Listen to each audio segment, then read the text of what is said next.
올해부터 도내 미세먼지주의보가 4개 권역별로 발효됩니다. 한파나 폭설 등 다른 기상특보만큼 세밀하지 못하다는 우려가 나오고 있습니다. 옛 미군 기지인 원주 캠프롱 반환이 지연되고 있습니다.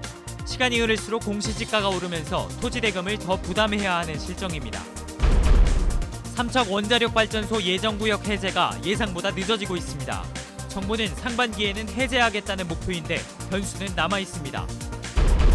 자원 회복 중인 동해안 명태 어획을 놓고 논란이 일면서 정부가 1년 내내 명태를 잡지 못하게 하는 금어기 제도를 시행합니다.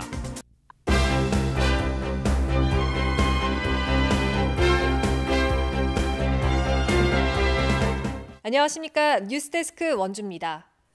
올해부터 도내 미세먼지주의보가 4개 권역별로 발효됩니다.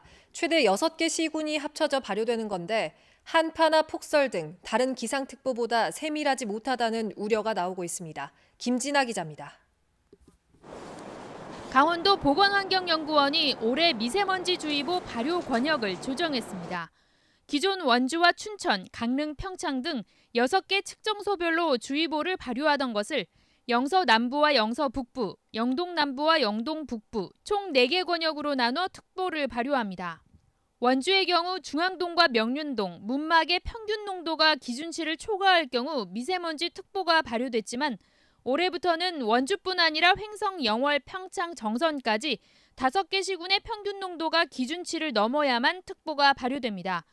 국립환경과학원이 영서, 영동 2개 권역으로 특보를 발효하는 것이 적당하다고 권고했고 측정소가 50여 곳인 서울도 단일 권역으로 발효한다며 강원도 전체의 비상저감 조치를 위한 결정이었단 겁니다. 비상저감 조치는 그런 식으로 좀 권역을 좀 확대를 해서 시행하는 게 효과적인 측면에서 더 이제 효율적이다 생각을 해서.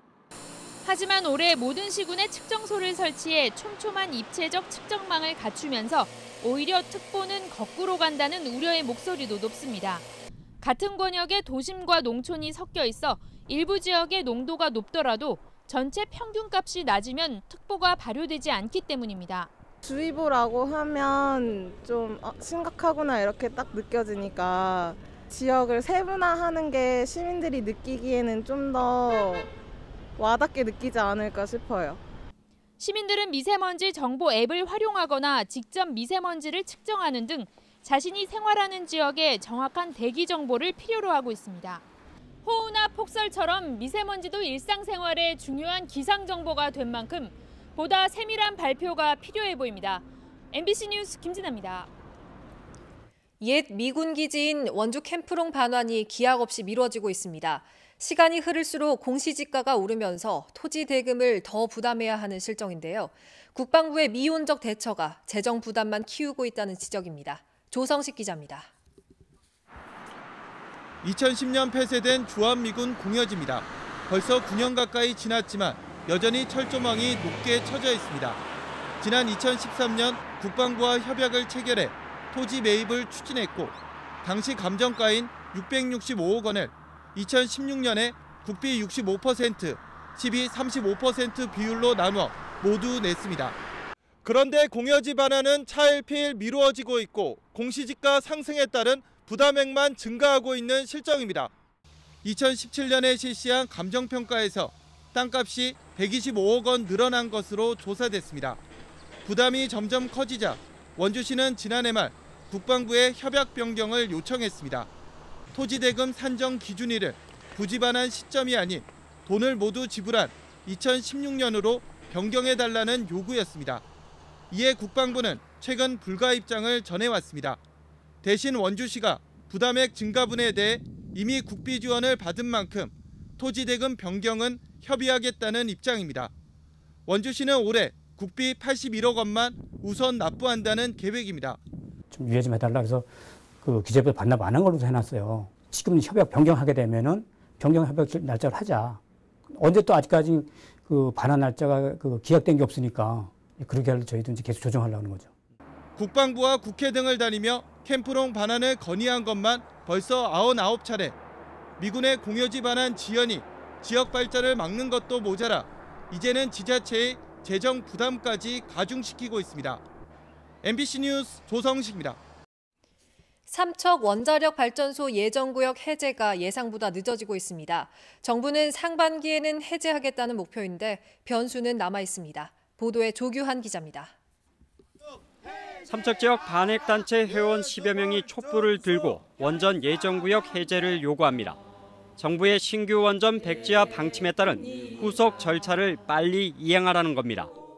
촛불이 꺼지는 날이 오는 날이 그날이 우리가 행복해지는 날이다. 삼척 시민이 핵발전소를 물리치는 날이라고 생각합니다. 약 300만 제곱미터 규모의 삼척 원전 예정구역은 지난 2012년 9월 고시됐습니다.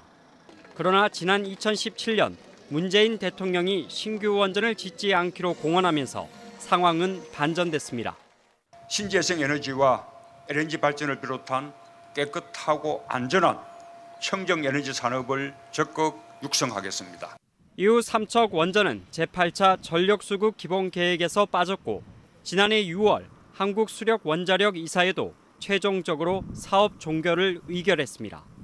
이에 따라 원전 예정구역은 곧 해제될 것으로 보였지만 아직도 사업 부지는 그대로 묶여 있습니다.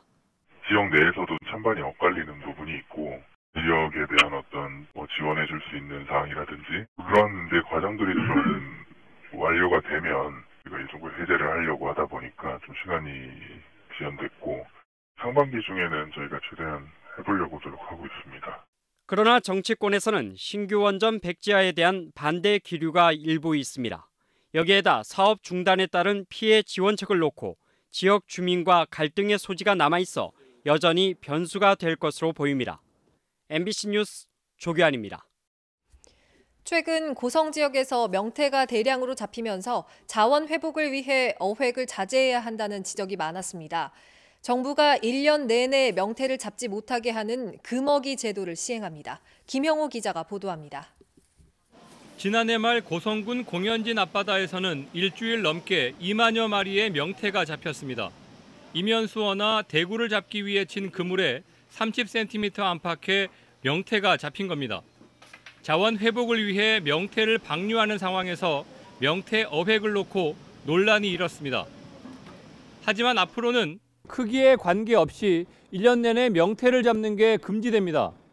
지난해 입법 예고를 거친 명태 금어기 제도는 최근 국무회의를 통과해 오는 21일부터 시행될 예정입니다. 해양수산부는 현재도 암컷 대게처럼 연중 포획을 금지하는 어종이 있는 만큼 명태가 이동하는 해역에 그물을 놓지 않도록 유도할 방침입니다. 하지만 명태가 죽은 채로 다른 어종과 함께 잡힐 수 있어 현실에 적용하기가 쉽지 않다는 지적도 있습니다. 섞여서 이제 죽는 거는 막기가 상당히 어려운 거고 그 명태가 다니는 길목에 그물을 쳐서 타겟 조업을 하는 거는 이제 막게 되는 거예요. 금어기 시행 이후 명태를 잡다 적발되면 2년 이하의 징역 또는 2천만 원 이하의 벌금이 부과됩니다. 해양수산부는 지난 4년 동안 122만여 마리의 명태를 방류했는데 명태 자원량이 회복되면 금어기 해제 여부를 검토하겠다고 밝혔습니다. MBC 뉴스 김영호입니다.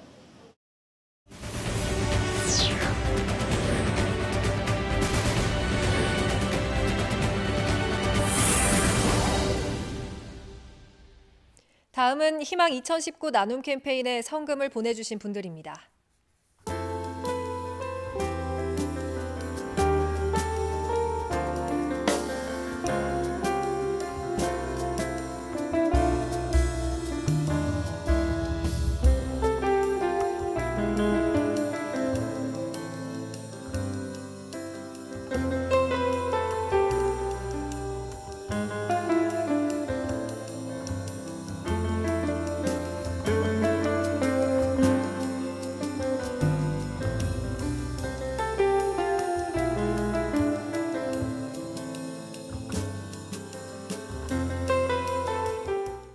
성금을 보내주신 분들께 감사드립니다.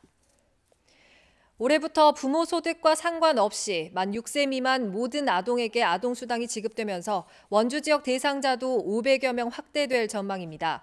원주시는 오늘부터 3월 말까지 아동수당 신규 대상자 신청을 받아 1월분부터 소급해 지급하며 작년에 수당을 신청했다가 탈락한 아동은 자동으로 신청돼 따로 신청을 하지 않아도 된다고 밝혔습니다. 만 6세 미만 아동에게는 매달 25일 10만 원씩 아동수당이 지급되며 오는 9월부터는 대상이 만 7세 미만 아동으로 확대됩니다. 강원도 인구가 지난해 7천 명 이상 감소한 것으로 나타났습니다. 행정안전부가 발표한 주민등록 인구 통계에 따르면 2018년 강원도 인구는 154만 3,052명으로 2017년보다 7,090명 감소했습니다. 2008년에 증가세로 돌아섰던 인구 추이가 다시 감소세로 접어들어 우려를 낳고 있습니다. 전국 인구는 5,182만 명으로 강원도 인구가 전국에서 차지하는 비중은 3%입니다. 지난달 강릉 펜션 사고로 원주 세브란스 기독병원에서 치료를 받고 있는 서울 대성고 학생 2명이 이르면 오는 18일에 퇴원할 것으로 보입니다. 병원 측은 현재 학생들은 의식이 명료한 상태에서 고압 산소 치료와 재활 치료를 병행하고 있으며 우려했던 지연성 신경학적 합병증도 나타나지 않았다고 밝혔습니다. 또 회복이 다소 느렸던 학생도 정상적으로 걷고 식사를 하는 등 상태가 호전돼 보호자가 원할 경우 오는 18일에 퇴원할 예정이라고 설명했습니다. 원주시가 청렴도 최하위라는 오명을 벗기 위한 종합계획을 추진합니다. 원주시는 청렴 서한문 발송을 시작으로 부패 방지 제도 강화와 청렴 문화 조성, 청렴한 업무 처리 인프라 구성, 시민과 함께하는 청렴 문화 등 4개 분야 35개 과제를 실천해 나갈 계획이라고 밝혔습니다.